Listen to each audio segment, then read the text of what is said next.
بسم اللہ الرحمن الرحیم الحمد للہ رب العالمین والصلاة والسلام علی سید المرسلین وعلی آلہ وصحبہ اجمعین ومن تبعہم بإحسان الی یوم الدین.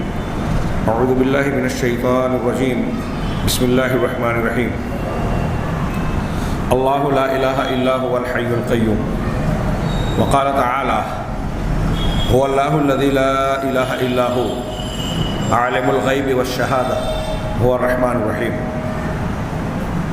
محترم حاضرین، ہم لوگ اللہ تبارک و تعالیٰ کے اسماء حسنی اور صفات علیٰ کی فضیلت پڑھ رہے تھے، اور اس ضمن میں یہ گفتگو جاری تھی کہ اس علم کے کیا فائدے ہیں. اسی اعتبار سے اس کے فوائد کو اگر مد نظر رکھا جائے تو اسماء حسنی اور اللہ کی صفات کو جاننے کی فضیلت، اہمیت محسوس ہوتی ہے. بلکہ میں تو یہ عرض کروں کہ اگر ایک انسان اللہ تبارک و تعالیٰ کے اسماء و صفات کو اچھی طرح سے اس کے معنی اور مفہوم، اثرات اور نتائج کو سامنے رکھے تو یہ کہنے پر مجبور ہوگا یا ماننے پر مجبور ہوگا کہ یہ انسان کی سب سے بڑی ضرورت ہے کہ وہ اللہ تبارک و تعالیٰ کے اسماء و صفات کی معرفت حاصل کر کے اللہ کی ذات کی معرفت حاصل کریں. اس سلسلے میں جو ہم لوگ 5 فوائد کو پڑھ چکے تھے، یہ 6واں فائدہ جس میں میں سمجھتا ہوں کہ جو کچھ ذکر کیا ہے صاحب کتاب نے اور میں کچھ اللہ کی توفیق سے انشاءاللہ بیان کروں گا، اس پر آپ جتنا غور کریں گے یہ فائدہ اتنا زیادہ وسیع اور گہرا نظر آئے گا. اور فائدہ یوں بیان کیا انہوں نے کہ اللہ تبارک و تعالیٰ کے اسماء کا علم یہ تمام اشیاء کی اصل اور بنیاد ہے. تمام چیزوں کی، تمام علوم کی، تمام بھلائیوں کی اور خیر کی اصل اور جڑ ہے، سب کی بنیاد ہے. یہاں تک کہ اللہ کے ناموں کا جاننے والا جو حقیقی طور سے ان ناموں کے معنی اور مفہوم کو، ان کے مقتضیات کو جانتا ہے، وہ یہ ان افعال اللہ تعالیٰ کے اسماء اور صفات کے ذریعے سے اس چیز پر استدلال کرتا ہے کہ جب اللہ تبارک و تعالیٰ کے یہ نام اور یہ صفات ہیں تو اس کا تقاضا یہ ہے کہ اللہ تبارک و تعالیٰ ایسا ایسا کرے. لہذا کائنات کو جو اس نے پیدا کیا، کائنات کا جو نظام چلا رہا ہے، احکامات جو بیان کیا ہے کہ ایسا کرو، ایسا مت کرو، پھر ایسا کرنے پر اللہ تبارک و تعالیٰ انعام دے گا، ایسا نہ کرنے پر انعام دے گا، یا کچھ کاموں کے کرنے اور نہ کرنے پر سزا دے گا. یہ ساری چیزیں اللہ تبارک و تعالیٰ کے اسماء و صفات کا تقاضا ہے. اور اللہ کے اسماء و صفات کو جاننے والا یہ بات استدلال کرتا ہے کہ جب اللہ تعالیٰ کا نام یہ ہے تو ضروری ہے کہ اللہ ایسا کرے. یہاں میں تھوڑا سا ذکر کروں جو اس سے پہلے ایک درس میں کسی نے سوال پوچھا تھا کہ اللہ تبارک و تعالیٰ کے اسماء و صفات سے اس کی توحید پر استدلال کرنا، یا غیر مسلم کو اگر ہم دعوت دے رہے ہیں تو اس سے کیسے استدلال کیا جائے. تو یہ اللہ کے ناموں سے اللہ کی توحید پر استدلال کرنا یہ بہت عام ہے. قرآن میں آپ کو بہت زیادہ ملے گا. اور جن انبیاء کرام علیہم الصلاۃ والسلام کے واقعات اور قصوں کو اللہ نے اپنی کتاب عزیز میں بیان فرمایا ہے، ان کے واقعات کو بھی آپ دیکھیے تو جگہ جگہ آپ کو یہ نظر آئے گا کہ جب انبیاء کرام اپنے مخاطبین سے، مشرکین اور کفار سے گفتگو کر رہے ہیں دعوت دیتے ہوئے، تو وہ اپنی دعوت کی بنیاد اسی چیز کو بناتے ہیں کہ اللہ تبارک و تعالیٰ کی یہ صفت ہے لہٰذا یہ مانا جائے. جیسے آپ نے سنا کہ حضرت ابراہیم علیہ السلام نے اپنے باپ آزر کو جو ہے خطاب کر کے جو کہا، سورہ مریم میں ان کی بڑی اچھی تقریر ہے لمبی، اس میں ایک جملہ جو شروعات کا پہلا جملہ ہے، یا ابتی لما تعبد ما لا يسمع ولا يبصر ولا يغني عنك شيئا. ابا جان، آپ ایسی چیز کی عبادت کیوں کرتے ہیں جو نہ سن سکتا ہے، نہ دیکھ سکتا ہے، اور نہ ہی آپ کے کسی کام آ سکتا ہے، آپ کو کوئی کام میں بے نیاز کر سکتا ہے. 3 صفات بیان کی کہ آپ اس کی عبادت کیوں کرتے ہیں جو سن نہیں سکتے، دیکھ نہیں سکتے، کام نہیں آ سکتے. اس کا مطلب یہ کہ عبادت کے لائق وہ ذات ہوگی جو ہماری دعا، ہم جب عبادت کر رہے ہیں تو اپنی حاجت پیش کرتے ہیں کہ اللہ، یا جس کو ہم پکار رہے ہیں کہ یہ چیز مجھے دے، اس چیز سے بچا. تو گویا ہماری دعا کی قبولیت یا اثر کا پہلا نقطہ یہ ہوتا ہے کہ جس کو ہم پکار رہے ہیں وہ ہماری پکار کو سننے والا ہو، ہمیں دیکھنے والا ہو، اور جس چیز کو ہم مانگ رہے ہیں اس کام کو پورا کرنے کی طاقت رکھتا ہو۔ اب حضرت ابراہیم پوچھ رہے ہیں کہ جب وہ سن نہیں سکتا تو تمہاری دعا کو، تمہاری عبادت کو دیکھے گا کیسے، سنے گا کیسے، اور پھر تمہارے کام کیا آئے گا؟ تو یہ صفت تقاضا کرتی ہے کہ جب وہ سنتے نہیں، دیکھ نہیں سکتے تو قابل عبادت نہیں ہے۔ اور اللہ تبارک و تعالیٰ کی ذات ایسی ہے، وَهُوَ السَّمِيعُ الْبَصِيرُ، وہ کائنات کی ہر آواز کو ہر وقت سنتا ہے۔ آپ دل میں بھی اگر اللہ تبارک و تعالیٰ سے دعا کرتے ہیں، گڑ گڑاتے ہیں، بآواز بلند بھی اگر اسے پکارتے ہیں، نماز میں ہو، نیند کی حالت میں ہو، چاہے جس حالت میں ہو، آپ چاہے جہاں سے پکاریں، اللہ تبارک و تعالیٰ آپ کی پکار کو سنتا ہے۔ اللہ تبارک و تعالیٰ سننے والا ہے، اس لیے اس کو پکارا جائے، وہ اس لائق ہے کہ اس کو پکارا جائے۔ یہ توحید کی سادی سی لیکن بہت مؤثر اور زبردست دلیل ہے۔ دنیا کے جتنے بھی مشرکین ہیں، قبر پرست ہوں، بت پرست ہوں، دیوی دیوتاؤں کی پوجا پاٹ کرتے ہوں، انبیاء اور صالحین کی عبادت کرتے ہوں، آپ اگر انہیں یہ بات سمجھا دے جائیں کہ جن معبودوں کو تم پکار رہے ہو وہ پیغمبر ہی کیوں نہ ہو، قبروں میں مدفون بزرگان دین ہی کیوں نہ ہو، دیوی دیوتا کیوں نہ ہو، شجر حجر اور دنیا کی دوسری مخلوقات کیوں نہ ہو، چاند ستارے اور دوسری بہت ساری چیزیں، کوئی بھی چیز ہو، جب آپ پکار رہے ہیں تو وہ سن ہی نہیں رہے ہیں، وہ آپ کو دیکھ ہی نہیں رہے ہیں، وہ آپ کی بگڑی کو بنا نہیں سکتے، آپ کی مشکل کو آسان نہیں کر سکتے، آپ کی ضرورت کو پوری کرنے کی طاقت اور قدرت نہیں رکھتے۔ ایسا جب وہ نہیں کر سکتے تو وہ عبادت کے لائق کیسے ہو سکتے ہیں؟ اور جو کر سکتا ہے یہ سارے کام وہی عبادت کے لائق ہے۔ اور کون کر سکتا ہے؟ قرآن نے جا بجا اپنا تعارف قرآن نے بتایا، اللہ تبارک و تعالیٰ ہی ہے جو ہر پکارنے والے کی پکار کو سنتا ہے۔ اللہ تبارک و تعالیٰ نے اپنے نبی کے مخاطبین کو بھی سوال کرتے ہوئے کہا، اَمَّن يُجِيبُ الْمُضْطَرَّ إِذَا دَعَاهُ وَيَكْشِفُ السُّوءَ وَيَجْعَلُكُمْ خُلَفَاءَ الْأَرْضِ أَإِلَٰهٌ مَّعَ اللَّهِ قَلِيلًا مَّا تَذَكَّرُونَ، کہ کون ہے وہ ذات؟ بھلا بتاؤ، کیا وہ ذات جو ایک مضطر مجبور انسان کی پکار کو سنتا ہے، جب وہ مجبور اپنی مجبوری میں اللہ کو پکارتا ہے، جب ندا لگاتا ہے، دعا کرتا ہے، تو کیا وہ ذات اَمَّن يُجِيبُ الْمُضْطَرَّ إِذَا دَعَاهُ وَيَكْشِفُ السُّوءَ، اور وہ طاقت رکھتا ہے کہ برائی کو، تکلیف کو ہٹا دے، وَيَجْعَلُكُمْ خُلَفَاءَ الْأَرْضِ، اور تم کو زمین میں ایک دوسرے کا جانشین بناتا ہے، ایک نسل چلی گئی دوسری نسل کو پیدا کیا، وہ اللہ۔ أَإِلَٰهٌ مَّعَ اللَّهِ، کیا اللہ کے ساتھ کوئی اور الہ اور معبود ہوگا؟ غور کیجئے، یہ میں نے ایک مثال دی، انبیاء کی دعوت اور قرآن کی دعوت میں آپ کو سب سے زیادہ اللہ تبارک و تعالیٰ کی ربوبیت سے استدلال ملے گا۔ اس قرآن کا آغاز ہوا الحمدللہ رب العالمین، تمام تعریف اللہ کے لیے۔ کیوں ہے اللہ کے لیے؟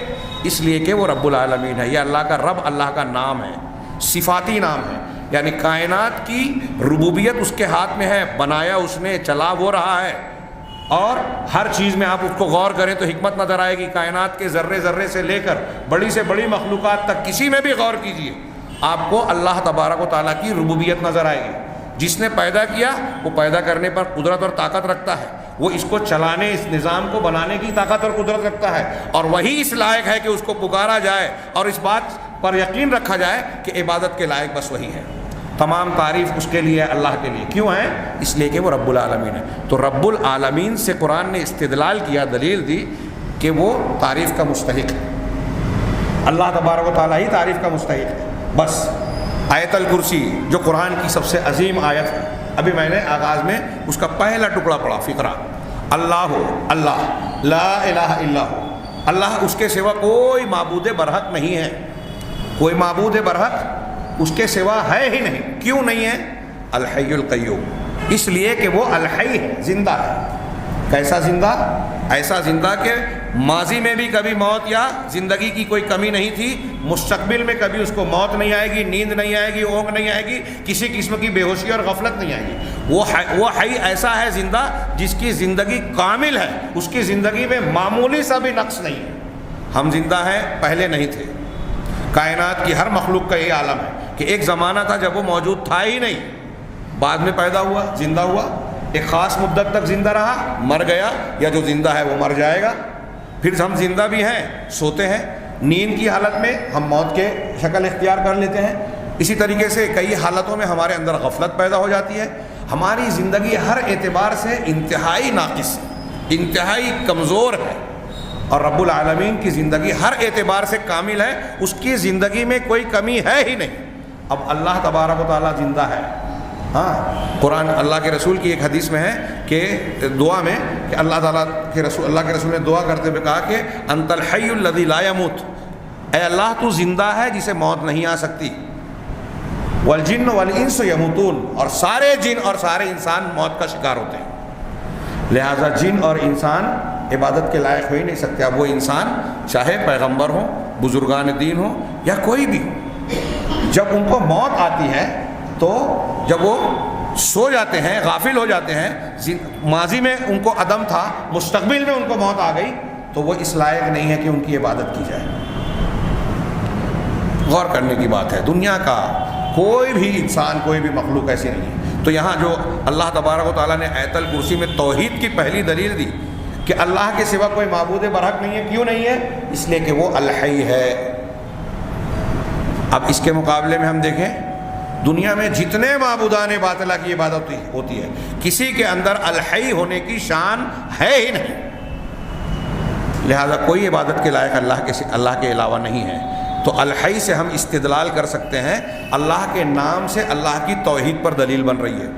القیوم، وہی القیوم ہے۔ قیوم کا معنی لمبا چوڑا نہ بیان کرتے ہوئے اختصار کے ساتھ کہ وہ ذات جو بذات خود قائم ہے، اس کو کسی نے قائم نہیں کیا، ہم قائم ہیں اللہ کے پیدا کرنے سے، قائم رکھنے سے، ہم دیکھ رہے ہیں اس کے دکھانے سے، سن رہے ہیں اس کے سنانے سے، چل پھر رہے ہیں اس کے چلانے پھرانے سے، موت آ جائے گی اس کے مارنے سے، پھر دوبارہ زندہ ہوں گے اس کو زندہ کرنے سے۔ جنت اور جہنم میں جو لوگ جائیں گے وہ ہمیشہ ہمیش رہیں گے، تو ہمیشہ ہمیش رہنے سے اللہ کی طرح ہمیشہ ہمیش والے نہیں ہوں گے، اس لیے کہ اللہ بذات خود ہمیشہ ہمیش ہے، اور جنتی جہنمی جو ہمیشہ ہمیش رہیں گے وہ اللہ کے زندہ رکھنے سے، باقی رکھنے سے رہیں گے، یعنی یہ اس کی پاور اور طاقت بذات خود اس کی اپنی ذاتی ہے، اور مخلوق کی خود کی ایسی یہ صفات نہیں ہے۔ اور قیوم کا دوسرا معنی یا اس کے معنی میں یہ بھی شامل ہے کہ جو دوسروں کو قائم رکھتا ہے، القائم بذاتی والمقیم لغیرہ، اپنی ذات کو قائم رکھنے والا بذات خود اور دوسروں کو قائم رکھنے والا۔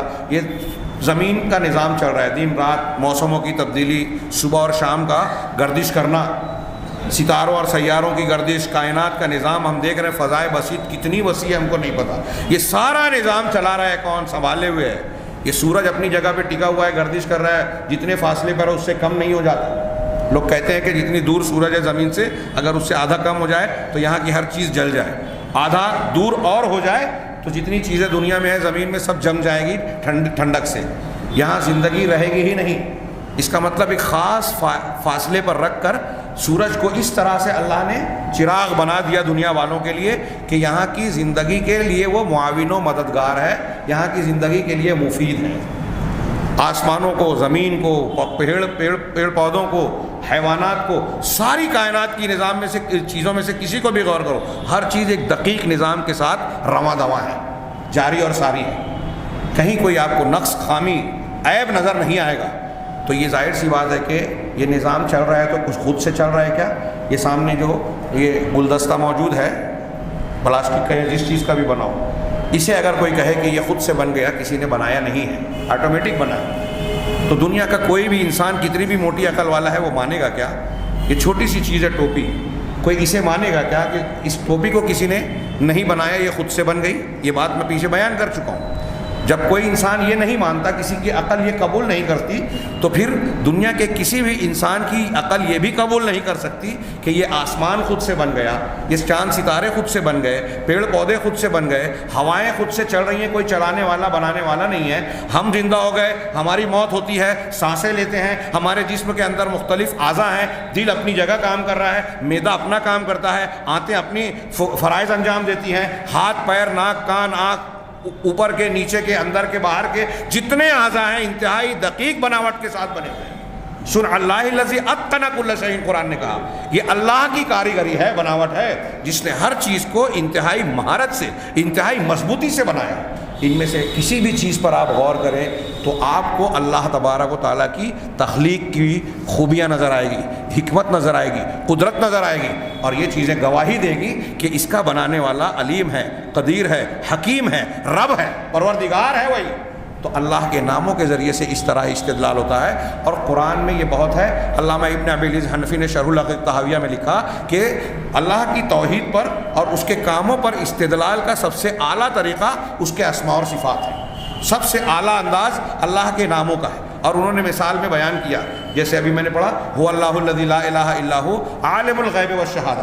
اللہ ہی وہ ذات ہے جس کے سوا کوئی معبود برحق نہیں ہے, کوئی نہیں ہے اس کے سوا معبود. وہ عالم الغیب اور شہادہ ہے, کھلے اور چھپے کو جاننے والا ہے. اللہ تبارک و تعالیٰ کے علاوہ کائنات میں کوئی دوسرا ایسا نہیں ہے جو کھلے اور چھپے کو جانتا ہو, اس لیے وہ الہ کہلانے کے لائق نہیں ہے. هو الرحمن الرحیم, وہی الرحمن اور الرحیم ہے, رحمت سے بھری ہوئی ذات اور لوگوں کے ساتھ شفقت و رحمت کرنے والا. رحمان اور رحیم کا فرق کسی اور موقع پر. چونکہ وہ رحمان و رحیم ہے, سارے احسانات ہم پر, آپ پر, دنیا کی ہر مخلوق پر اس کے احسانات, اس کا کرم اور رحمت ہی رحمت ہے.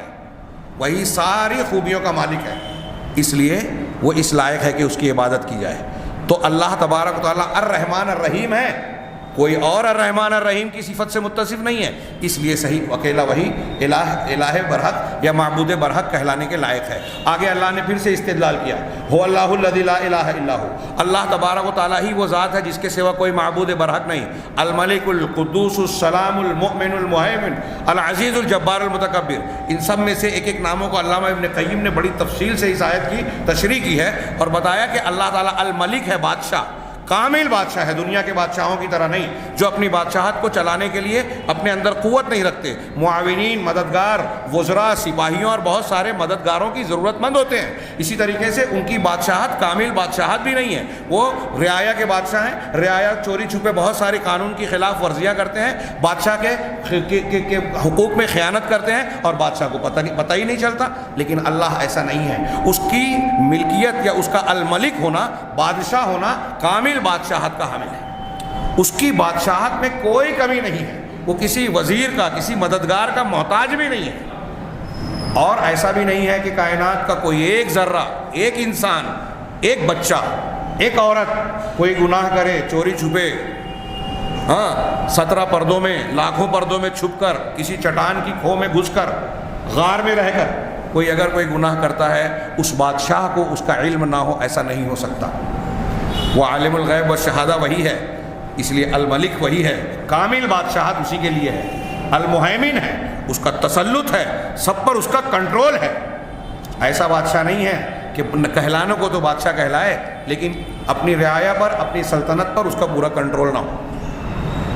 اس ناموں پر غور کرتے جائیے. یہ میں نے چند مثالیں دی اس بات کی کہ اگر آپ کسی کو دعوت دے رہے ہیں یا خود توحید کو سمجھنا چاہتے ہیں, اپنے دل و دماغ میں توحید کے درس کو مضبوط کرنا چاہتے ہیں, تو اللہ تبارک و تعالیٰ کے اسماء و صفات اور اس کے معنی اور مفہوم کی جتنی آپ کو معرفت ہوگی اتنی آپ کی توحید مضبوط ہوگی. اور جتنے اچھے انداز میں کسی غیر مسلم کو آپ یہ سمجھائیں گے کہ صرف اللہ ہی ہے جو الملک ہے, صرف اللہ ہی ہے جو الرحمن الرحیم ہے, صرف اللہ ہی ہے جو رب العالمین ہے, صرف اللہ ہی ہے جو کائنات کے ہر نظام پر پوری طاقت قدرت رکھتا ہے, وہ ہر چیز کا علم رکھتا ہے, وہی العلیم ہے, وہی السمیع ہے, وہی البصیر ہے. لہٰذا کسی ایک نام کو بھی اگر آپ سمجھا لے جائیں کہ یہ اللہ کی ہی صفت ہے, اللہ ہی کا نام ہے, اس کے علاوہ کائنات کا کوئی نہیں ہے جو سننے والا ہو, کوئی نہیں ہے جو مردے کو زندہ کرنے والا ہو, کوئی نہیں ہے جو زندے کو موت دے سکتا ہو, کوئی نہیں ہے جو کائنات کا نظام چلاتا ہو, کوئی نہیں ہے جو بارش برساتا ہو, کوئی نہیں ہے جو مردے کو زندہ کر سکے. کوئی بھی ان کاموں میں ادنا سا بھی حصہ داری نہیں رکھتا جو اللہ کرتا ہے.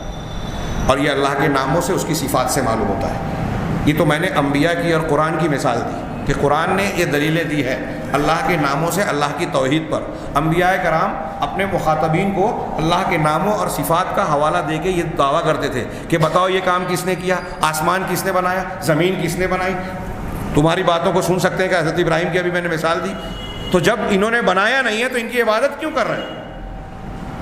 یہ چاند, سورج, ستارے, حضرت ابراہیم نے کہا کہ یہ ستارہ میرا رب ہے, ڈوب گیا, کہا ڈوبنے والوں کو پسند نہیں کرتا. واقعہ آپ جانتے ہیں, سورہ انعام میں پورا واقعہ ہے. تو کہا بار بار جب تینوں ڈوب گئے تو کہا کہ یہ جو خود ڈوب رہا ہے, نکل رہا ہے, یہ کیسے رب ہو سکتا ہے؟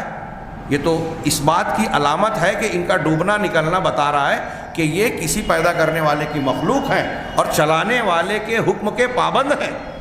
لہٰذا یہ خود جب کسی کے حکم کی پابندی کر رہے ہیں تو یہ اس لائق نہیں ہے کہ ان کی عبادت کی جائے۔ قرآن نے کہا لا تسجدوا للشمس ولا للقمر واسجدوا للہ الذی خلقہن، سورج اور چاند کو سجدہ مت کرو بلکہ اس ذات کو سجدہ کرو، اللہ کے لیے سجدہ کرو جس نے سورج اور چاند کو پیدا کیا۔ اسی طرح ہم کائنات کی ہر چیز کے بارے میں کہیں گے، اگر کوئی ماں باپ کی پوجا کر رہا ہے، ہندوؤں میں کچھ لوگ کہتے ہیں کہ ہم ماں باپ کو پوجا نہیں مانتے ہیں، تو ہم ان کو کہیں گے کہ ماں باپ کی پوجا مت کرو، اس کی پوجا کرو جس نے ماں باپ کو پیدا کیا۔ کوئی کہتا ہے کہ پیڑ کو پوجیں گے، کوئی کہتا ہے فلاں کو پوجیں گے، کوئی کہتا ہے بزرگوں کو پوجیں گے، کوئی کہتا ہے حضرت عیسیٰ علیہ السلام کی عبادت کریں گے، تو ان سے کہیں گے حضرت عیسیٰ کی عبادت مت کرو، اس ذات کی عبادت کرو جس نے حضرت عیسیٰ علیہ السلام کو بغیر باپ کے پیدا کیا، آدم علیہ السلام کو نہ صرف بغیر باپ کے بلکہ بغیر ماں کے بھی پیدا کیا۔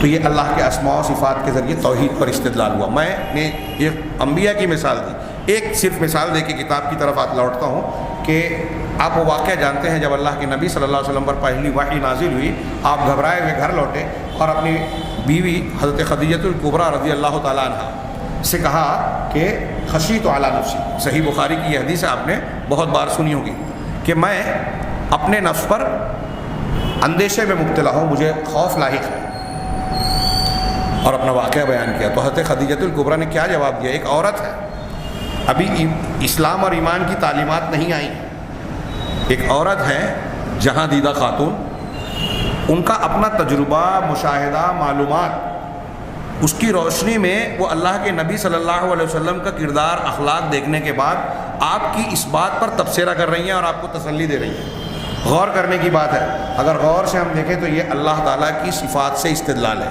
حضرت خدیجہ الکبریٰ نے کیا کہا رسول اللہ صلی اللہ علیہ وسلم سے کہ واللہ لا یخزیک اللہ ابدا، اللہ کی قسم اللہ آپ کو کبھی رسوا نہیں کرے گا، بے عزت نہیں کرے گا۔ کیوں؟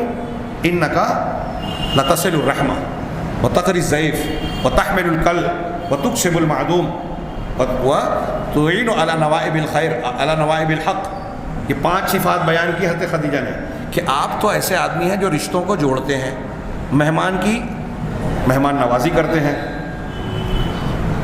اور جس کے پاس کچھ نہیں ہوتا اس کو کما کے دیتے ہیں، مصیبت زدہ کو مصیبت پر مدد کرتے ہیں۔ جس کے اندر یہ خوبیاں ہو اس کو اللہ رسوا نہیں کر سکتا۔ یہ حضرت خدیجہ الکبریٰ کس بنیاد پر کہہ رہی ہے؟ کائنات کا مشاہدہ کرنے کے بعد، زندگی کے معلومات جو حاصل تھی، انہوں نے یہ دیکھا کہ جو آدمی اچھا ہوتا ہے اس کا انجام برا نہیں ہوتا۔ آج ہم اور آپ بھی اگر کوئی مصیبت تکلیف آتی ہے تو ایک جاہل آدمی بھی تسلی دیتے ہوئے دوسرے کو کہتا ہے کہ تم نے کسی کے ساتھ ظلم نہیں کیا، برائی نہیں کی ہے، تو انشاءاللہ اوپر والا بھی تمہارے ساتھ کوئی ایسی بات نہیں کرے گا جو تمہارے لیے تکلیف کا باعث ہو۔ گویا وہ اپنی زبان سے یہ کہہ رہا ہے کہ اوپر والے کا کی یہ صفت ہے کہ وہ اچھے کے ساتھ برا اور برے کے ساتھ اچھا نہیں کر سکتا۔ یہ اللہ کے اسماء و صفات سے استدلال ہے، میں نے ایک اشارہ کیا۔ اب دیکھیے کہ یہ بھی کہہ رہے ہیں کہ جو شخص اللہ کے ناموں کو جانتا ہے، اللہ کی صفات سے واقف ہے، اس کا جتنا علم رکھے گا وہ اللہ تبارک و تعالیٰ کی صفات سے اور افعال سے یہ استدلال کرے گا کہ اللہ تبارک و تعالیٰ کیا کام کرے گا، کیا نہیں کرے گا، کون سی شریعت اور قانون دے گا، کون سی شریعت اور قانون نہیں بنائے گا، یہ اللہ تبارک و تعالیٰ کرے گا۔ اس لیے کہ اللہ سبحانہ و تعالیٰ وہی کام کرتا ہے، وہ آدمی یہ جانے گا جو اس کے اسماء اور صفات کا تقاضا ہے۔ جیسے ابھی میں نے کہا نا کہ ایک جاہل آدمی بھی یہ بولتا ہے، گویا اس کی فطرت میں یہ بات موجود ہے کہ اس کائنات کا نظام چلانے والا جب بولتے ہیں کہ قدرت کا یہ قانون ہے کہ جو غلط کام کرتا ہے اس کا انجام اچھا نہیں ہوتا، اور جو اچھا کام کرتا ہے اس کا انجام برا نہیں ہوتا۔ یہ قدرت کا قانون ہے، یعنی اللہ کا نظام ہے۔ قانون قدرت کہیں گے تو اللہ کا نظام ہوا۔ یہی بات یہاں کہی جا رہی ہے کہ اللہ تعالیٰ کے ناموں اور صفات کو جب آدمی جان جائے گا تو ایک چیز اس کے دماغ میں آئے گی کہ جو چیز، مثال کے طور پر میں کہوں کہ جو چیز انسان کے لیے نقصان کی ہے، فائدہ نہیں پہنچاتی، نقصان پہنچاتی ہے، اللہ تعالیٰ اس کا کھانا حلال نہیں کر سکتا، کیونکہ اللہ پاک ہے، طیب ہے، اور پاکیزہ چیزوں کو پسند کرتا ہے۔ ان اللہ طیب یحب، وہ کیا ہے، لا یقبل الا الطیب، اللہ پاکیزہ ہے، پاک ہے، اور پاک چیز کو ہی قبول کرتا ہے۔ تو حرام چیز کو نہ قبول کرتا ہے، نہ پسند کرتا ہے، اور نہ اسے حلال کرے گا، گندی چیز کو حلال بھی نہیں کرے گا۔ اللہ تعالیٰ کا ایک نام ہے المؤمن، ابھی میں نے آیت پڑھی نا، واللہ الذی لا الہ الملک القدوس السلام المؤمن المہیمن، تو اس میں اللہ کا ایک نام ہے المؤمن۔ مومن کا دو معنی علماء نے بیان کیا، ایک تو وہ ذات جو امن دینے والی ہو، المؤمن جو اپنے بندوں کو، مخلوق کو امن دینے والی۔ امن دینے والی مطلب عذاب سے، تکلیف سے، مصیبت سے بچانے والی۔ جہنم کے عذاب سے وہی بچائے گا، دنیا کی تکلیف، آفت، مصیبت، بیماریوں سے وہی بچائے گا۔ امن یعنی تحفظ، بچاؤ۔ تو اب یہاں جب اس کا نام مومن ہے، امن صرف وہی دے سکتا ہے، تو کسی اور سے مصیبتوں، تکلیفوں سے بچاؤ کا سوال کرنے کا سوال ہی نہیں پیدا ہوتا۔ اب ایک آدمی المومن کا معنی جان جائے گا تو کسی مزار پہ جا کے یہ نہیں کہے گا کہ مجھے فلاں مصیبت سے بچا، یہ رفع بلا اور دفع بلا کے لیے ہم نے جو ہے گھر کے دروازے پر کڑا لٹکا دیا، ٹرک پر اور گاڑی پر کالا دھاگا اور کالا کپڑا لٹکا دیا، یا کوئی اور چیز نقش لکھ کے لگا دیا۔ یہ چیزیں انسان کو امن نہیں دے سکتی، مصیبت سے، بیماری سے نہیں بچا سکتی، اللہ بچا سکتا ہے۔ یہ اس کے المؤمن نام کا ایک معنی ہے۔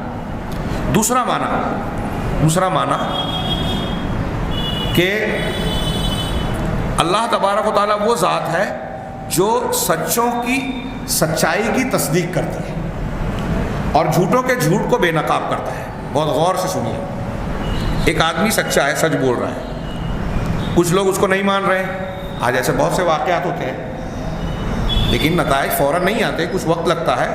ہمارے یہاں جلد بازی ہوتی ہے اور ہم بے چین ہو جاتے ہیں۔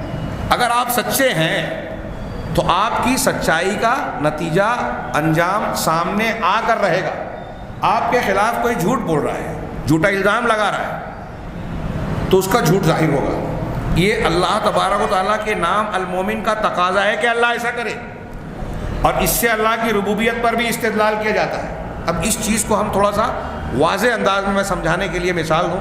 عقیدے کی کتابوں میں آپ کو یہ بحث ملے گی کہ اس نام کا تقاضا ہے کہ اللہ تبارک و تعالیٰ سچے نبیوں کی تائید کرے، ایسے کام کرے کہ سچے نبیوں کی سچائی لوگوں کو سمجھ میں آ جائے۔ ایک نبی آیا جس کو اللہ نے نبی مبعوث کیا ہے، اب وہ قوم کے سامنے یہ کہہ رہا ہے کہ میں اللہ کا بھیجا ہوا پیغمبر ہوں، اور وہ سچا ہے، تو اللہ کی ربوبیت کا، اس کے رب ہونے کا اور المؤمن ہونے کا تقاضا ہے، اس کے نام کا تقاضا ہے کہ وہ اس سچے رسول کی سچائی کو لوگوں کے سامنے بیان کرے، کھولے۔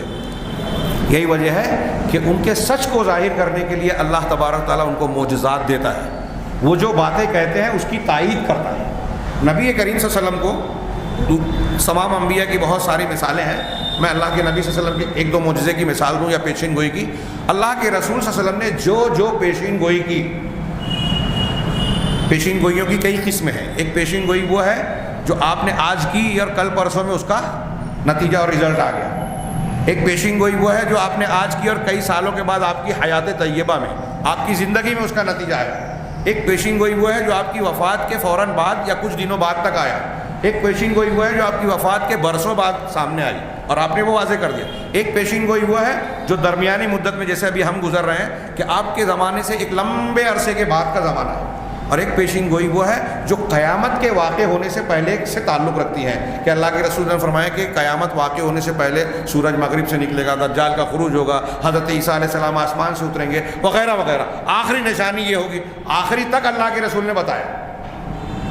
تو کچھ چیزیں تو ہونی ہیں، اور آپ نے جو پیشین گوئیاں بیان کی، جیسے مثال کے طور پہ جب غزوہ بدر کا موقع ہوا، رات میں اللہ کے نبی صلی اللہ علیہ وسلم، کل جنگ ہونے والی ہے، آج رات میں آپ میدان جنگ میں صحابہ کرام کو بتا رہے ہیں، ھذا مصرع فلان، ھذا مصرع فلان، ھذا مصرع فلان، کہ یہ فلاں کے پچھاڑے جانے کا، مارے جانے کا مقام ہے۔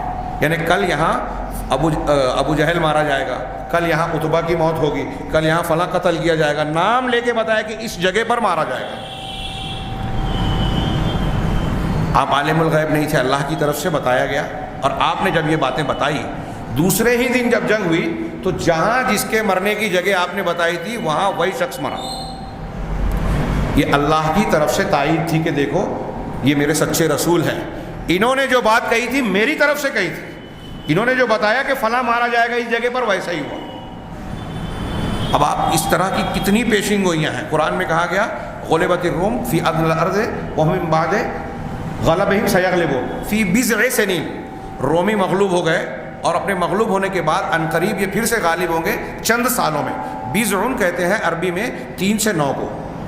یہ آیت جب نازل ہوئی مکہ میں تو حضرت ابوبکر صدیق رضی اللہ تعالیٰ عنہ کی ایک مشرک سے بحث ہو گئی. حضرت ابوبکر صدیق سے اس نے کہا کہ جو رومیوں کی حالت ہے شکست خوردہ ہونے کے بعد، اب یہ سوال ہی پیدا نہیں ہوتا کہ یہ پھر سے غالب آئیں. اللہ کی اور رسول کی پیشین گوئی ایسی ہی ہوتی ہے. ہمارے ہاں محکمہ موسمیات یا ہم لوگ بولتے ہیں بادل دیکھ کے بولتے ہیں کہ لگتا ہے بارش ہوگی. یہ پیشین گوئی نہیں ہے، اندازہ ہے جو کبھی کبھی غلط بھی ہوتا ہے، کبھی صحیح ہو جاتا ہے. لیکن ہم آثار دیکھ کے بولتے ہیں، نبی آثار کے خلاف بولتا ہے. میں جو بول رہا ہوں بہت غور سے، نبی آثار کے خلاف. مثال کے طور پہ آپ ہجرت کر رہے ہیں مدینہ، مکہ سے نکل کے مدینہ جا رہے ہیں. آپ کے اور ابوبکر صدیق پر تلاش کرنے والے کے لیے 100 اونٹ کا انعام ہے اور لوگ ڈھونڈ رہے ہیں اور آپ بڑی حکمت سے جو ہے سفر کر رہے ہیں. سراقہ بن مالک وہاں پہنچ گیا. سیرت کی ساری کتابوں میں ہے یہ واقعہ، حدیثوں میں بھی ملے گا. تو اللہ کے نبی صلی اللہ علیہ وسلم سے جو واقعہ وہ سراقہ بن مالک کے تعلق سے حضرت اللہ کے رسول نے کہا تھا کہ میں تمہارے ہاتھوں میں کسریٰ کے کنگن دے گا.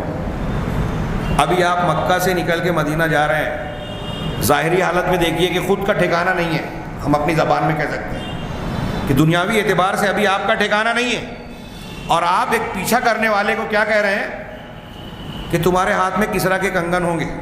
اس میں ایک جملے میں کئی باتیں آ گئی اگر یہ روایت صحیح مانی جائے کہ اللہ کے نبی صلی اللہ علیہ وسلم اس سے کہہ رہے ہیں کہ سراقہ کسریٰ کے کنگن، کسریٰ کے فتح ہونے تک زندہ رہیں گے 1، اور اس وقت یہ مسلمان رہیں گے 2، کسریٰ فتح ہوگا 3، اس کا مال غنیمت آئے گا اور ان کو اس میں سے ایک کنگن ملے گا، یہ 4. ایک ہی جملے میں کتنی باتیں آ گئی. مدینہ میں پیٹ پہ پتھر بندھا ہے، خندق کھود رہے ہیں. اللہ کے رسول صلی اللہ علیہ وسلم کو کہا کہ آگے کہ بڑا چٹان نہیں ٹوٹ رہی ہے. آپ پہنچے اور کدال لے کے جب آپ نے مارا تو ایک روشنی کا دھماکہ ہوا، یعنی کیا بولیں گے چمکی تیزی سے، اور آپ نے کہا کہ مجھے یمن کے فلاں فلاں محلات نظر آ رہے ہیں، میری قوم جو ہے یمن فتح کرے گی. پھر مارا تو فلاں ملک فتح کرے گی. کئی پیشین ابھی مدینہ میں حفاظت کرنا مسئلہ ہے. خندق کھودی جا رہی ہے کہ یہاں جو حملہ کر رہے ہیں ان سے اپنا بچاؤ کیا جائے. اور اس موقع پر آپ کہہ رہے ہیں کہ یمن فتح ہوگا، کسریٰ فتح ہوگا، فلاں فتح ہوگا، اور بعد میں ویسا ہی ہوا. تو میں عرض کر رہا ہوں نبی کی پیشین گوئی اور اللہ کی پیشین گوئیاں مخالف حالات میں جب آدمی کی سمجھ میں نہ آئے. تو ایسے ہی حضرت ابوبکر صدیق سے اس مشرک نے کہا کہ ہو ہی نہیں سکتا جو ان کی حالت ہے، روم کا بادشاہ، رومی فوج اس طرح دم دبا کے بھاگی ہے کہ واپس کبھی پلٹ کے نہیں آ سکتے. انتہائی کمزور ہو چکے ہیں اور ان کے مقابلے میں جو ان کے دشمن ہیں وہ بہت طاقتور ہیں. تو حضرت ابوبکر صدیق نے کہا جب اللہ نے کہا ہے تو مسلمان تھے حقیقی ایمان رکھنے والے، تو یہ ہو نہیں ہے چاہے حالات کتنے بھی مخالف ہوں. حضرت ابوبکر صدیق نے کہا شرط لگا لو. اس وقت شرط حرام نہیں تھی، مکہ کی زندگی کا واقعہ ہے. تو 6 سال کی شرط لگائی اور اتنے اونٹ پر 100 اونٹ یا کتنا اونٹ تھا، اونٹ کی تعداد مقرر کر کے کہا کہ جو ہے 6 سال کی میں وہ پھر سے فتح پا جائیں گے. حضرت ابوبکر صدیق نے کہا، اس نے کہا نہیں پائیں گے، شرط لگا لو. اور شرط لگانے کے بعد حضرت ابوبکر صدیق جب اللہ کے رسول صلی اللہ علیہ وسلم کے پاس گئے اور بتایا کہ ایسا ایسا ہوا، تو اللہ کے رسول نے کہا کہ تم ایک کام کرو کہ اونٹ کی تعداد بھی بڑھا لو اور مدت بھی بڑھوا لو. کہا کہ میں اونٹ اتنا بڑھاتا ہوں اور اس کے بعد کہو کہ 9 سال کر لو، کیونکہ بیز کا لفظ 9 سال تک ہوتا ہے. ابوبکر صدیق نے ایسے ہی کہا اور پھر شرط جیت گئے. حالات ایسے تھے کہ نظر نہیں آتا تھا. اب یہ کتاب میں نے پڑھی وحید الدین خان صاحب کی، اس میں انہوں نے بہت تفصیل سے یہ واقعہ لکھا ہے.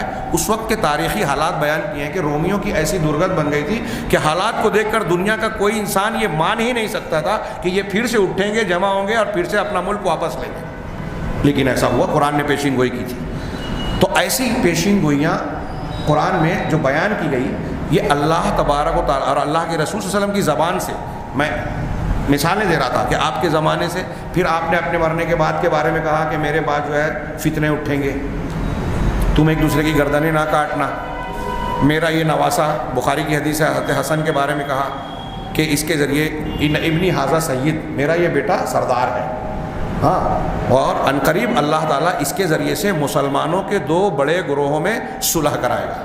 حضرت حسن اور حضرت امیر معاویہ کی صلح انہی کے ذریعے سے، حضرت حسن کے ذریعے سے ہوئی.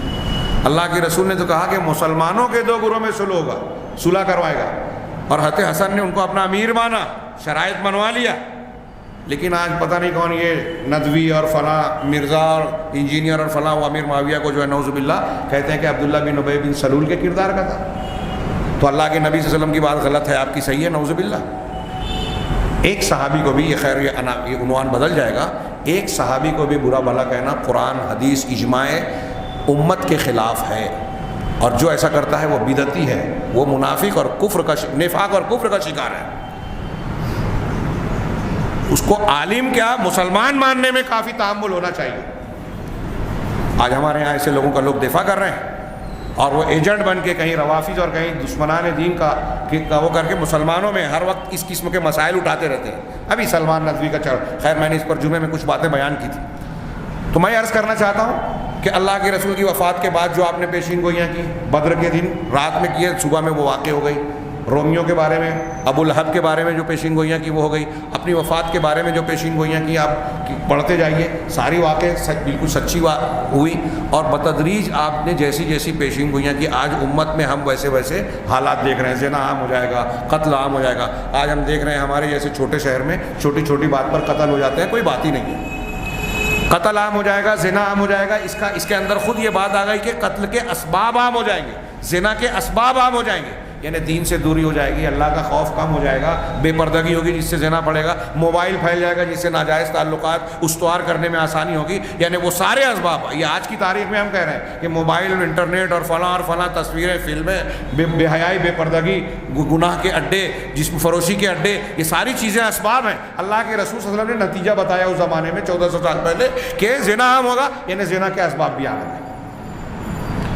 یہ ساری اور قیامت کے قریب کی واقع ہونے والی نشانیاں بھی ایمان والوں کی حیثیت سے ہمیں یہ یقین ہونا چاہیے کہ نبی نے جو کیا، جو آپ سے ثابت ہے، دجال آئے گا تو آئے گا، کسی کی سمجھ میں آئے کہ نہ آئے، کسی کی عقل میں آئے کہ نہ آئے۔ حضرت عیسیٰ آسمان سے اتریں گے، کوئی قادیانی اس کے بارے میں کچھ بھی الٹی سیدھی بات کہے، کوئی سر سید احمد خان یا کوئی دوسرے لوگ، فراہی صاحب، مودودی صاحب، فلاں صاحب، کتنے بھی عقل والے اور مفکر اعظم کیوں نہ ہو، اللہ کے رسول سے ثابت کوئی پیشین گوئی ہے، ہم اس پر ایمان رکھتے ہیں۔ کیوں؟ اس لیے کہ اللہ المومن ہے، رب ہے، اور المومن کا یہ کام ہے کہ اپنے سچے رسول کی بات کی تائید کرتا ہے، اور اسی کی طرف سے اللہ کے رسول نے یہ باتیں بیان بھی کی اللہ کی طرف سے۔ تو سچے رسول نے جو جو کہا اللہ نے اس کو ویسا کر کے دکھایا اور کر رہا ہے اور قیامت تک کرتا رہے گا۔ جھوٹا اگر کوئی آتا ہے، جھوٹا رسول، ایک رسول آیا اور اس نے کہا کہ میں رسول ہوں، وہ رسول نہیں ہے اور کہہ رہا ہے کہ میں رسول ہوں، تو اللہ اسے چھوڑ دے گا کیا؟ اگر اللہ اسے چھوڑ دے تو یہ اللہ کے لیے عیب کی بات ہوگی، عیب کی، نقص کی۔ اس کو ایسے سمجھو کہ آج اگر ہمارے درمیان کوئی آدمی آئے اور کہے کہ میں صدر جمہوریہ کا آدمی ہوں، اس کا سیکریٹری ہوں، کسی نے پولیس کو فون کر دیا کہ ایک آدمی آ کے یہ دعویٰ کر رہا ہے کہ وہ صدر جمہوریہ کا نمائندہ ہے، پولیس والے آئے، اس سے پوچھے کہ بھائی اپنا کارڈ بتاؤ، اس نے کارڈ بتایا، چیک کیا تو پتہ چلا کہ یہ جعلی ہے، تو کیا کرے گا؟ اس کو چھوڑ دیں گے کہ اس کا کارڈ اور کاغذات جمع کر کے اس کو چھوڑ دیں گے؟ صدر جمہوریہ، وزیر اعظم، بلکہ یہ تو اونچی پوسٹ ہو گئی، ملک کے اعلیٰ عہدے ہو گئے۔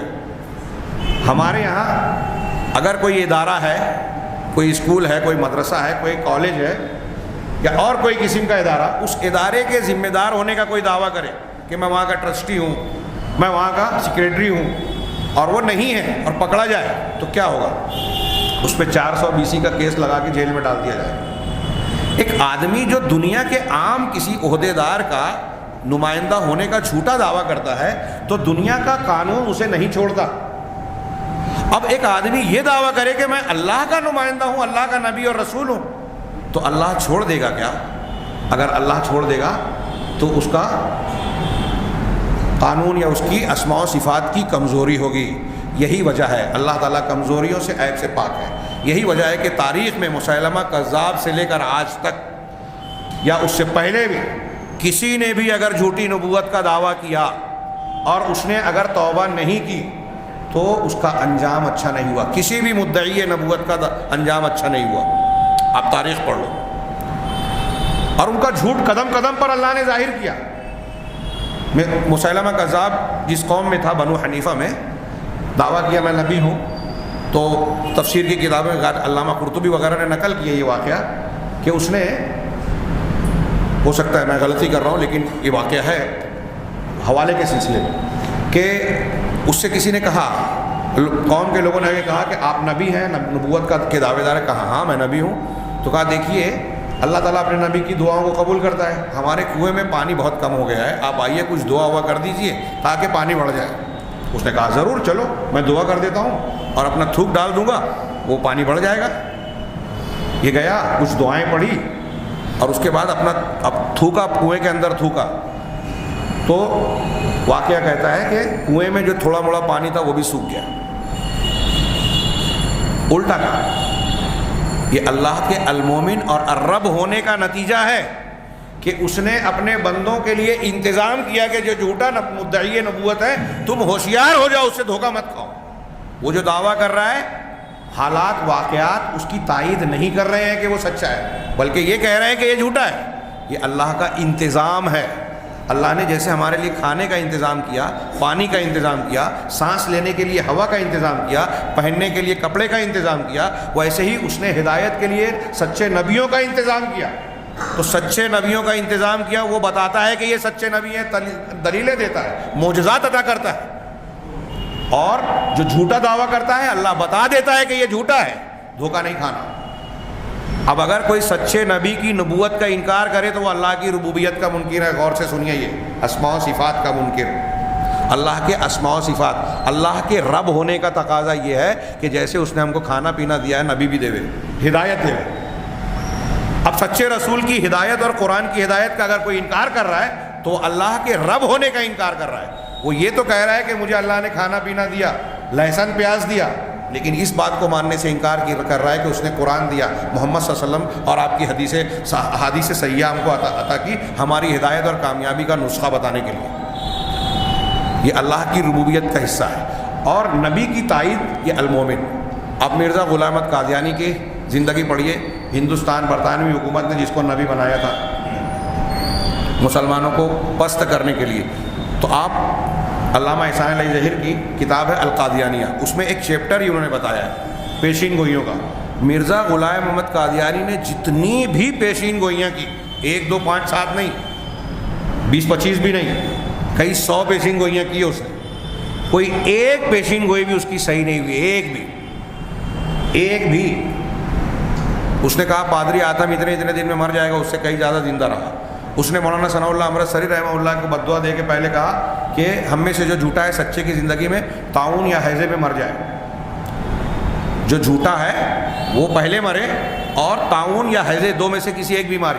پہلے اس نے اشتہار چھاپا, مولانا ثناء اللہ کے پاس بھیجا, مولانا ثناء اللہ امرتسری رحمہ اللہ نے آمین کہا, اور اس کے بعد دوسرے دن اس نے پھر دوسرا اشتہار چھاپا اور کہا کہ میں نے جو مولوی ثناء اللہ اور اپنے درمیان جو بددعا کی ہے, دعا اور بددعا کی ہے, اس کی تائید اللہ تعالیٰ نے آسمان سے کر دی. جبرائیل نے آ کے مجھ سے کہا کہ یہ اللہ کی طرف سے تائید ہو گئی.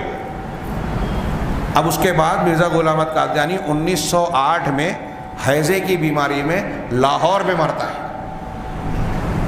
لاہور میں مرا, اور لاہور سے ریل میں اس کی لاش رکھ کے قادیان لائی گئی. دیکھیے ہر بات دلالت کر رہی ہے کہ وہ جھوٹا نبی ہے. لاہور میں مرا, پاخانے میں مرا. آج وہ لوگ اس پر کیس کر دیے تھے, ایک امام صاحب نے کیرلا میں بیان کیا یہ بات کہ وہ پاخانے میں مرا, تو کیس کر دیا تھا قادیانی.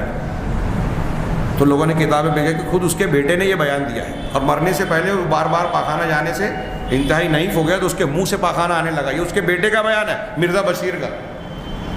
یہ خود اس کے برے انجام کی دلیل ہے. میں جو کہہ رہا ہوں ہر جھوٹے نبی کا انجام گندا ہوتا ہے, برا ہوتا ہے. منہ سے پاخانہ آنے لگا اور پھر پاخانے میں جا کے مرا. پھر نبی جہاں وفات پاتے ہیں وہیں دفن ہوتے ہیں. یہ لاہور میں مرا اور لاہور میں دفن نہیں ہوا, دفن ہوتا ہے. اور یہ مرزا غلام احمد قادیانی ٹرین کو شیطانی سواری بولتا تھا, اس کی لاش ریل میں ہی گئی. اور 1908 میں یہ مرا. مولانا ثناء اللہ امرتسری رحمہ اللہ کی وفات 1948 میں ہوئی. ہندوستان پاکستان الگ ہوا, پنجاب میں جو مسائل پیدا ہوئے, قتل و غارت گری کا ماحول مچا, تو ایک پہلوان ان کو اپنے کاندھے پہ رکھ کے اس بارڈر کے اس پار لے گیا سرگودا میں. بعد میں ان کی وفات ہوئی 48 یعنی 40 سال زندہ رہے. جبکہ مرزا کہہ رہا ہے کہ اللہ نے تائید کر دیا کہ ہم میں سچے کی زندگی میں جھوٹا مرے گا, تو اللہ نے 40 سال تک مولانا ثناء اللہ امرتسری کو زندہ رکھ کر اپنے المومن ہونے کے نام کے تقاضے کو پورا کیا کہ یہ سچے ہیں, مرزا جھوٹا تھا.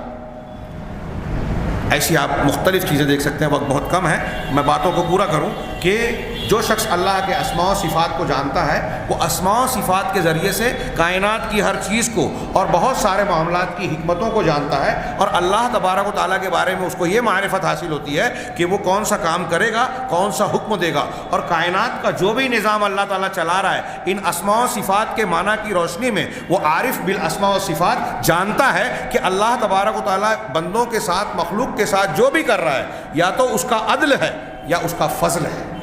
اگر کسی کو سزا دے رہا ہے اللہ تعالیٰ، ہم لوگ چیخنے چلانے لگتے ہیں، کہہ رہے میرے گھر میں اتنی جلدی جلدی میت ہو رہی ہے، فلاں پر ایک کے بعد ایک اتنی مصیبت آ رہی ہے، فلاں کو یہ ہو رہا ہے، فلاں کو وہ ہو رہا ہے، مسلمانوں کے پر اتنی مصیبتیں آ رہی ہیں اور مدد نہیں آ رہی ہے۔ اللہ تبارک و تعالیٰ بندوں پر ظلم نہیں کرتا۔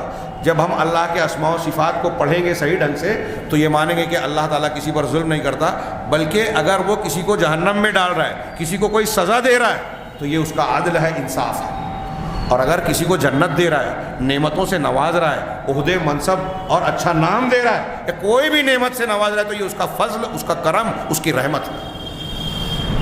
اللہ کا جتنا بھی بندوں کو نوازش ہے اور جو کچھ کر رہا ہے، جو معاملات کر رہا ہے، سارے کے سارے کام یہی دو چیزوں کے بیچ میں ہے، اللہ کا یا تو عدل ہے یا فضل ہے، اور یہ عدل اور فضل اللہ کے اسماء و صفات کا تقاضا ہے۔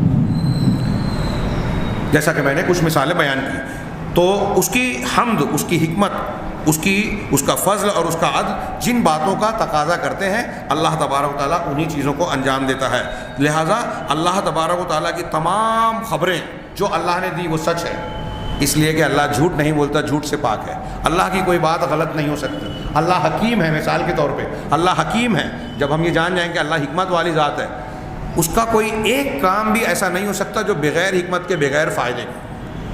قرآن نے جگہ جگہ اس پر اصطلاح، جو لوگ آخرت کو انکار کرتے تھے کفار مکہ کہ اللہ تعالیٰ مرنے کے بعد دوبارہ کیوں زندہ کرے گا، کیسے کرے گا، تو اس کی 4 بڑی بڑی دلیلیں قرآن میں جگہ جگہ دی اللہ تعالیٰ نے۔ اس میں سے ایک دلیل یہ دی کہ افحسبتم انما خلقناکم عبثا وانکم الینا لا ترجعون، یہ دلیل قرآن نے کئی جگہ دی، یہ میں نے ایک جگہ کی آیت پڑھی صرف سورہ مومنون کے آخر کی۔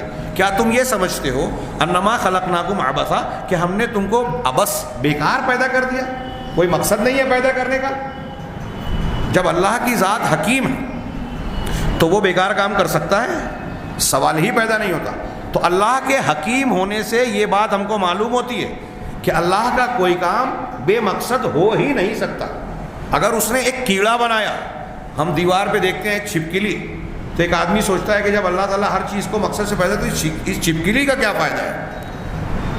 ہو سکتا ہے 30-40 سال پہلے تک یا 100 سال پہلے تک یہ چھپکلی کے اور ابھی چند سالوں پہلے تک مچھر اور کیڑے مکوڑوں کے پیدا ہونے کا مقصد سمجھ میں نہ آتا ہو، لیکن آج سائنس والے ہر کیڑے، ہر جانور کے وجود کا فائدہ بتاتے ہیں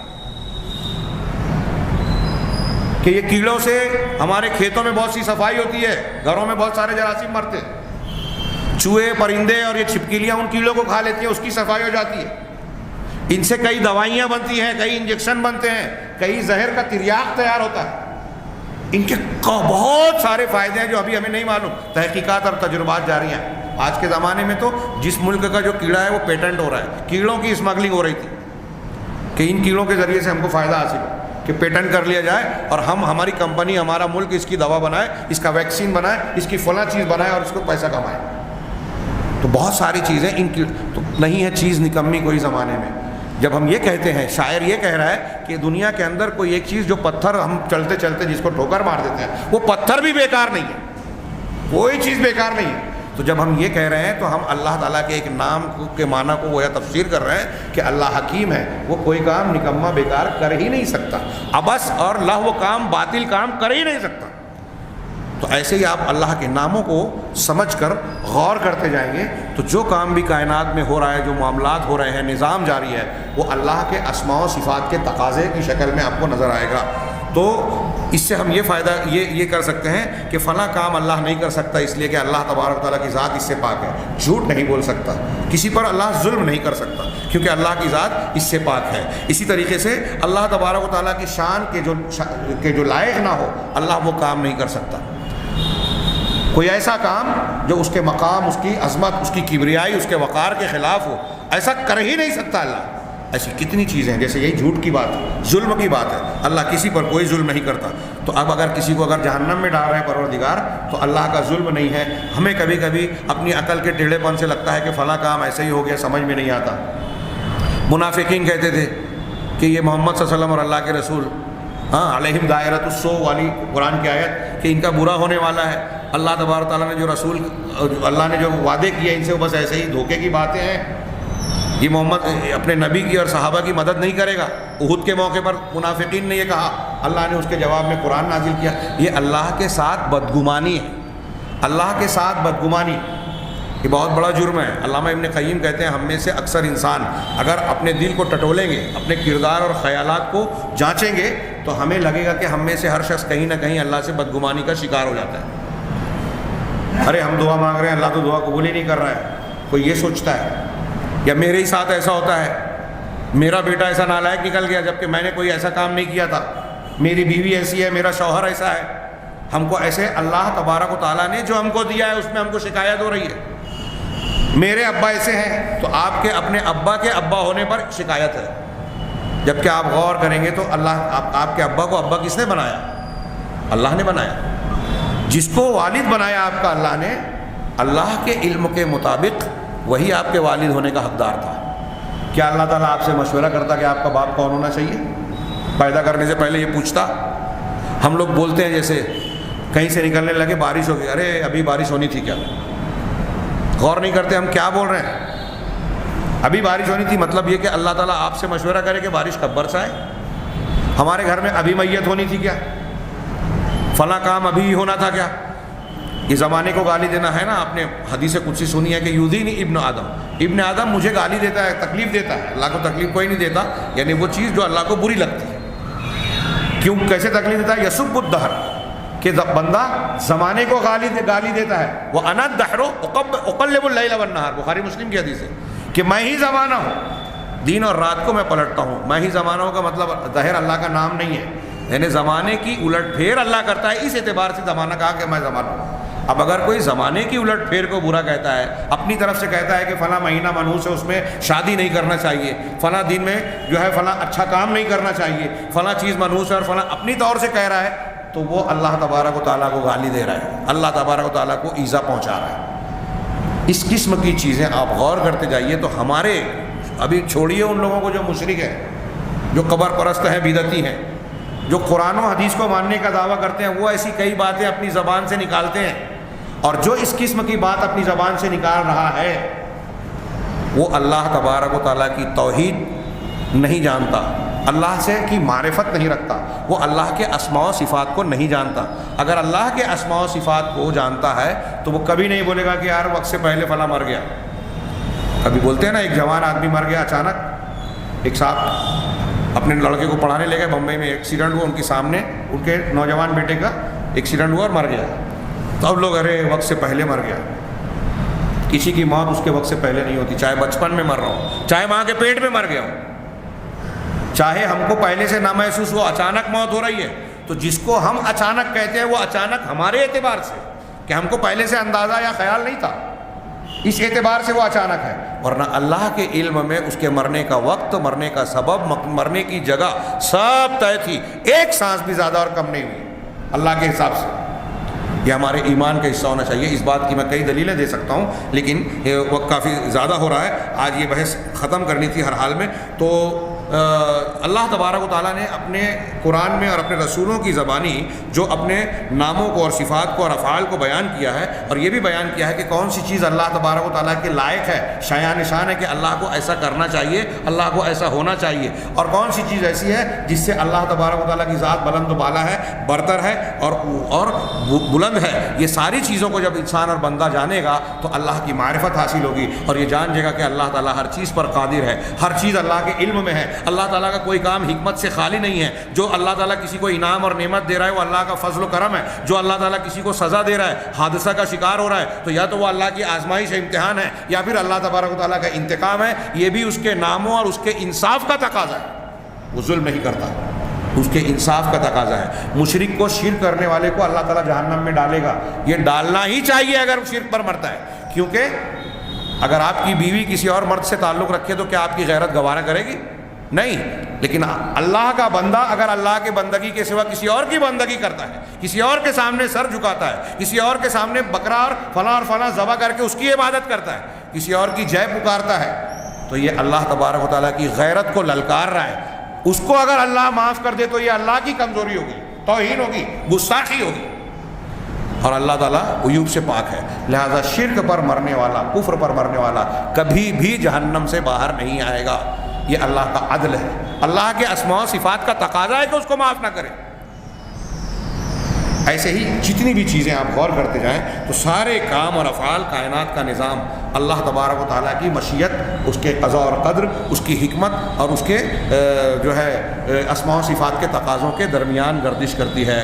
اب جب ہم یہ جانیں گے تو ہمارا یقین ہوگا کہ اس کائنات میں وہی ہوگا جو اللہ چاہتا ہے. اس کائنات میں کوئی چیز ظلم نہیں ہوتی، اس کائنات میں کوئی چیز اللہ کے فیصلے اور مشیت کے بغیر نہیں ہوتی. اب جب ہم یہ چیزیں جان جائیں گے تو اللہ کے اسماء و صفات ہمارے دل و دماغ میں اللہ تبارک و تعالیٰ کے اوپر توکل پیدا کریں. جب ساری چیز اللہ کرنے والا ہے تو بھروسہ اسی پر کرنا چاہیے. نفع اور نقصان وہی پہنچا سکتا ہے تو اسی سے مانگنا چاہیے. کسی اور سے ڈرنے کی کوئی ضرورت نہیں ہے. اگر ہمارے گھر میت ہوتی ہے تو ہم کو صبر کرنا چاہیے کیونکہ یہ اللہ کا فیصلہ ہے. ایسی ساری خوبیاں پیدا ہوگی.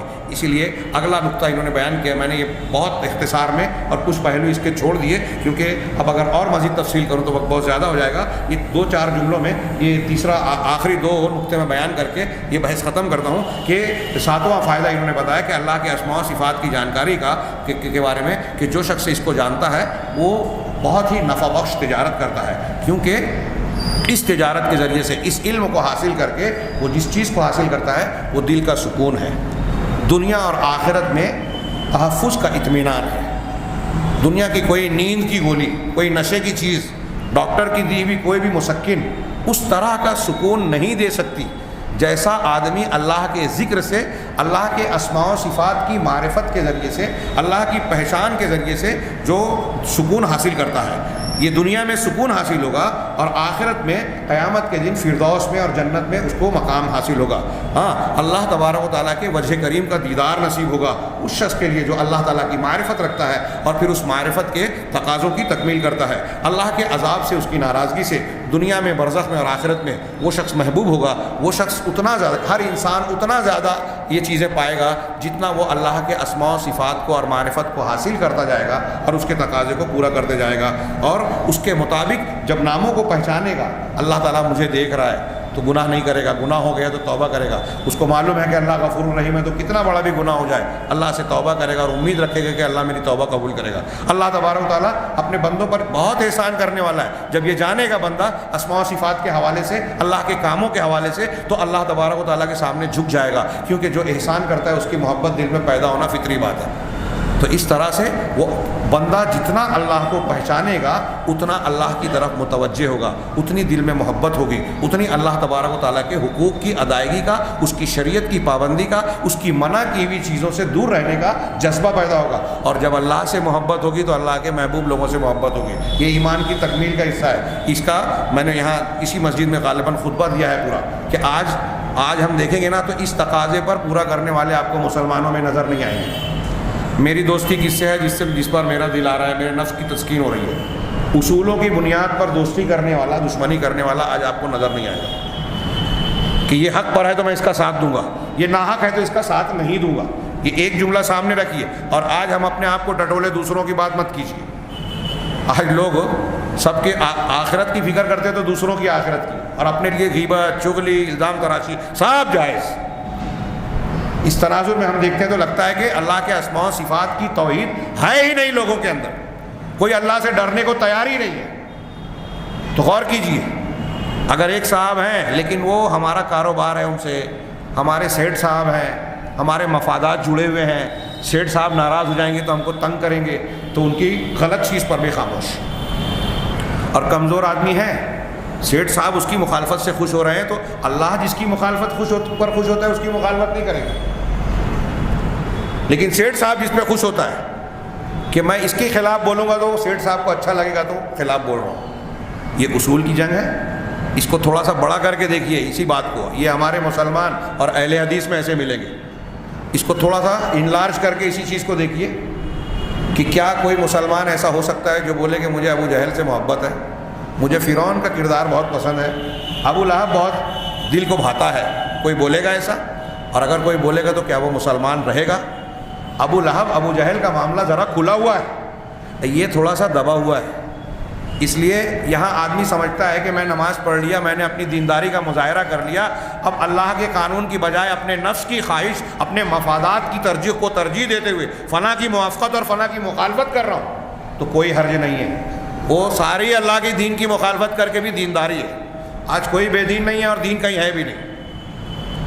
ہماری تقریروں میں دین ہے، اسٹیجوں پہ دین ہے۔ کوئی تعلیمی ادارے میں چلے جائیے، اسٹیج پر تعلیم کی جو فضیلت فائدے بیان کرتے ہیں، وہ جو بیان کر رہے ہیں نا، اس کی زندگی میں بھی فائدے نظر نہیں آئیں گے۔ دکان کھول کے چلا رہے ہیں، کسی کو فیس سے مطلب ہے، کسی کو دوسرے مفادات عزیز ہیں، اور وہ دوسروں کا خون چوس کے ایوارڈ لیں گے، پھول ہار پہنیں گے کہ قوم کے معمار ہیں، خادم ہیں اور فلاں اور فلاں ہیں۔ یہ ساری چیزیں اخلاص کے نہ ہونے اور اللہ کے لیے محبت، اللہ کے لیے نفرت نہ ہونے کا نتیجہ ہے۔ دوسرے لفظوں میں یہ کہیں کہ اللہ کو نہ پہچاننے کا نتیجہ ہے۔ اگر آپ اللہ کو مان بھی رہے ہیں تو حقیقت میں نہیں مان رہے ہیں۔ آپ اللہ کے اسماء و صفات کو اگر جانتے، اللہ تبارک و تعالیٰ کی ذات، صفات اور افعال کی معرفت رکھتے، تو یہ دو رنگی نہیں ہوتا، ایک طرف اپنے آپ کو مسلمان کہہ رہے ہیں اور کردار میں نفاق اور منافقت ہے، یہ نہیں ہو سکتی تھی۔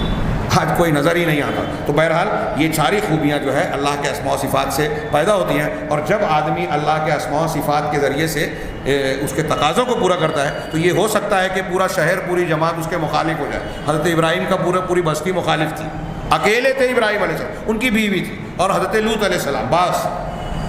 اب یہاں اکثریت اور اقلیت کے میرے موافق، میری پارٹی کم ہے اور اس کی زیادہ ہے، اس کو دیکھ کر آپ اصولوں کے خلاف جائیں تو آپ اللہ تبارک و تعالیٰ کو نہیں پہچانتے ہیں۔ انبیاء نے پہچانا تھا، پوری قوم، پوری دنیا مخالف ہو گئی، وہ ڈٹے رہے، اڑے رہے۔ یہ ہے اللہ کے اسماء و صفات کو جاننے کا نتیجہ، ایک نتیجہ، اور ایسے ہی ساری خوبیاں پیدا ہوتی ہیں، بہادری آتی ہے، آدمی اصول پسند ہوتا ہے۔ جو شخص اللہ کو جتنا پہچانے گا اتنا اصول پسند ہوگا دینی اعتبار سے۔